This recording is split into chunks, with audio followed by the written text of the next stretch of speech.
when does it make sense maybe to do a rate buy down? Is that something you would recommend to somebody? So it depends on the circumstance. Every buyer is going to be a little different. So in my opinion, I think we're in a falling rate environment still right now. So I would never buy down an interest rate because the break even point typically lands between 44 months and 50 months. And if so, that being said, that means you've made 50 mortgage payments till you first see that dollar savings from that buy down, right? And at that point, in my opinion, I think that 3 to 4 years from now, you're probably going to refinance, whether it's to take off the PMI, whether it's to, maybe cash out, do some home improvements, whatever the case may be. So it's different. We'll always give the option. Here's your lowest rate, here's your middle of the ground, or here's your highest rate.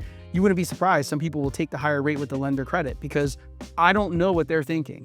They might want to buy the furniture that they want. They might want to say, oh, well, if we do this, we can paint the house, or we can redo the kitchen, or we can redo that bathroom. So presenting them with options, just like we talked about in the past, we talked multiple times, down payment. You've got 20% down, that's great.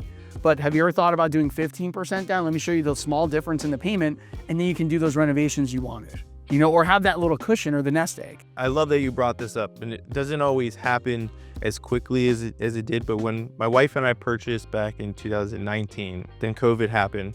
We purchased our first home on a 5% down loan, and the market went up, and now we have a ton of equity. So we were able to go back to the bank, get a reappraisal, and our private mortgage insurance clipped off the property now that our loan to value is more than 80%. So, so for people who are in between, sometimes that 5% allows you to do some things to the home that you might want, or have a little safety nest. Well, and it's also better to do your home improvements on the loan because it's a lower rate, it's a tax write-off, than to take out a loan later or to put it on a credit card, right? Like it's more stressful like that. Buried into your mortgage, that 5% could be, look at the payment difference and look at it and say, okay, well, wait a minute, now I have a tax break.